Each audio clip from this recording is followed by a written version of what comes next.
Hello everyone. Today we are going to discuss about the basic concept which are used in linear programming. So let us start. The term linear programming. Linear programming is made up of two words, linear and programming. Linear means something that is related to the line and programming means to arrange.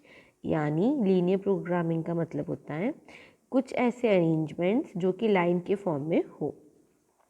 जैसे कि हमने previous classes में भी पढ़ा है, 9th-10th में तुम लोगों ने पढ़ा होगा कि एक कंडीशन दी हुई होती है जिसको हम क्या करते हैं, सॉल्व करते हैं एक लाइन के फॉर्म में या एक इक्वेशन के फॉर्म में। हमें कंडीशंस दी हुई होती है या फिर हमें क्या होता है, एक प्रॉब्लम दी हुई होती है लैंग्वेज के फॉर्म में, उसको हम क्या करते हैं, एक लीनियर फॉर्म में अरेंजमेंट करते हैं वेरिएबल्स का। ठीक है, फिर आता है तुम्हारा लीनियर प्रोग्रामिंग प्रॉब्लम्स।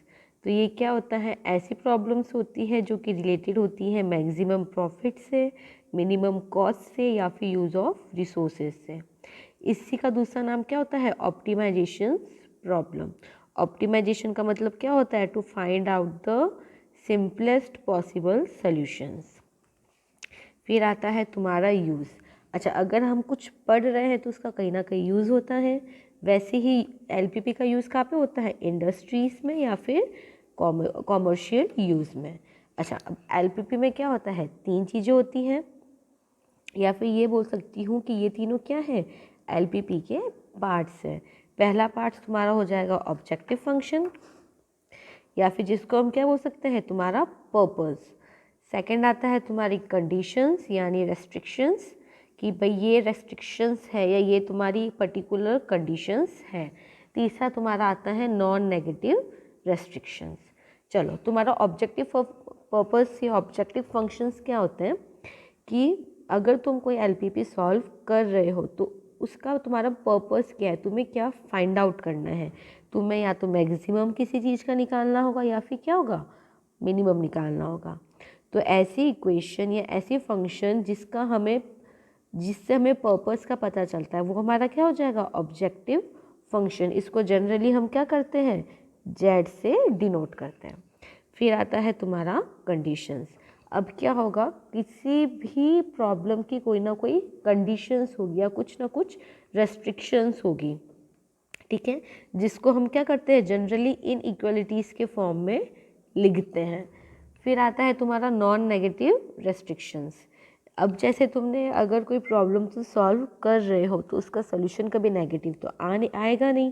अब जैसे मैंने बोला कि भाई तुम्हें नंबर ऑफ़ पर्टिकुलर आइटम्स निकालने हैं, तो नंबर ऑफ़ आइटम्स तो कभी नेगेटिव होंगे नहीं, या तो क्या होंगे, ज़ीरो के इक्वल होंगे या फिर क्या होंगे, ज़ीरो से ज़्यादा होंगे। तो इसी को तुम क्या बोलते हो, नॉन नेगेटिव रेस्ट्रिक्शंस। जैसे x की वैल्यू या तो इक्वल टू ज़ीरो होगी या फिर क्या होगी, ग्रेटर देन ज़ीरो होगी। वैसे ही y की वैल्यू क्या होगी, या तो इक्वल टू ज़ीरो होगी या फिर ग्रेटर देन ज़ीरो होगी। चलो एक एग्जाम्पल से समझते हैं। ऐसे एग्जाम्पल तुमने शायद अपने प्रीवियस क्लासेस में देखे होंगे। क्या है, solve the following linear program maximise. चलो यहाँ पे क्लियर दिया हुआ है कि हमें क्या करना है, मैक्सिमम वैल्यूज़ निकालनी है किसकी, z equal to 5x1 plus 6x2। यानी ये हमारा क्या है, पूरे क्वेश्चन को सॉल्व करने का तुम्हारा पर्पस है। तो ये तुम्हारा क्या हो जाएगा, ऑब्जेक्टिव फंक्शन। फिर आती है तुम्हारी कंडीशंस। कंडीशन क्या दी हुई है कि भाई x1 x2 की वैल्यू का सम हमेशा क्या होगा, या तो 10 के इक्वल या फिर लेस देन 10 होगा। सेकंड कंडीशन क्या दी हुई है, x1 माइनस x2 की वैल्यू या तो ग्रेटर देन 3 होगी या फिर इक्वल टू 3 होगी। और तीसरी कंडीशन क्या है, 5x1 प्लस 4x2 की वैल्यू या तो लेस देन या इक्वल टू 35 होगी।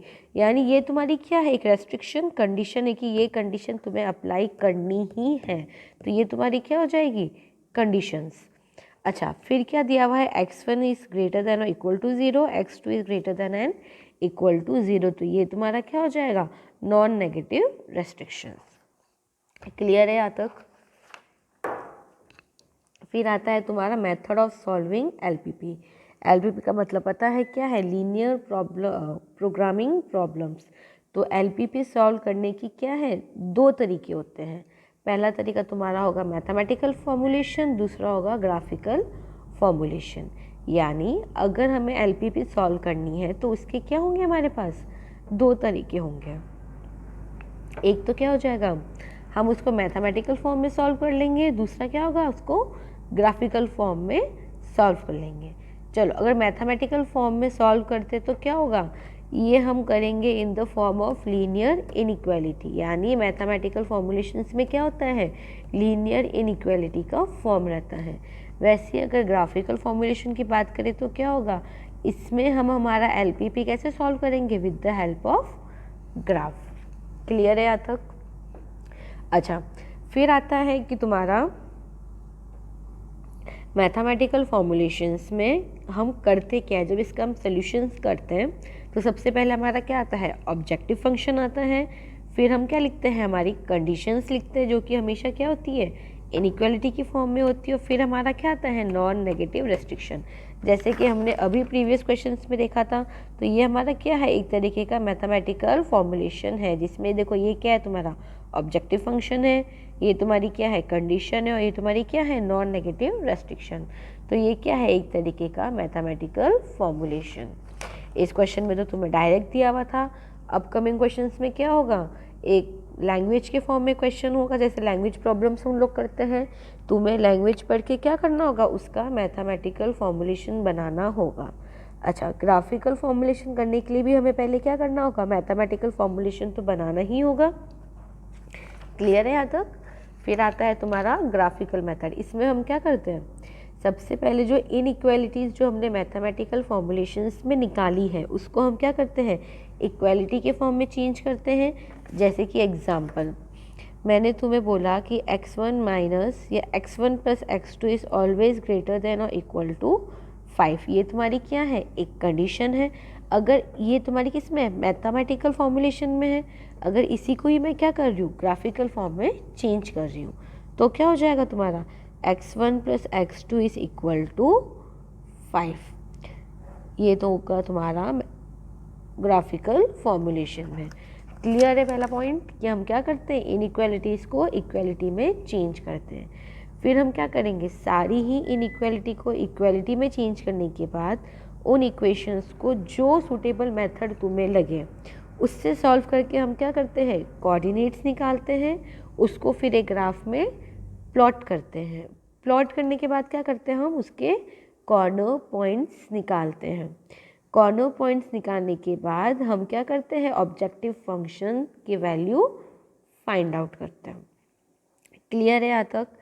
इसके अलावा ये दोनों ही मेथड हम नेक्स्ट लेक्चर में जब एक क्वेश्चन पुट लेंगे उसके साथ ढंग से और समझेंगे।